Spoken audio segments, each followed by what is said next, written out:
আমার দেশের এই দামাল ছেলেগুলোর চরিত্র ধ্বংস করে দেওয়ার জন্য যা যা দরকার তার সব উপাদান বাংলাদেশে আছে না নাই? এক নম্বরে পর্নোগ্রাফি আছে না? স্মার্টফোন গুলার ভিতরে ইন্ডিয়ান নায়িকাদের কোমর দুলানোর ডান্স আছে না নাই? রুব্বানে নাচে কোমর দুলায়া, ফেরেশতারা বলবে তোগরে পিডামু আমরা ঝুলাইয়া। তো যুবক ভাইয়েরা, এগুলো দেখবা না, তোমার চোখের হেফাজত করতে হবে, তোমাকে অনেক দূর যেতে হবে, তোমাকেই খুঁজছে বাংলাদেশ।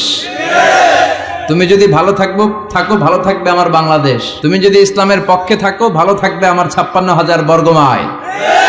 তুমি যদি কোরআনের পক্ষে থাকো ভালো থাকবে আমার লাল সবুজের পতাকা। এজন্য যুবকদেরকে ইসলামের পক্ষে থাকতে হবে। এই পর্নোগ্রাফির সাথে আমাদের কোনো সম্পর্ক না। আজকের এই মাহফিল থেকে আমরা ওয়াদা করব, যার মোবাইলে যা আছে সব ডিলিট করা যাবে না।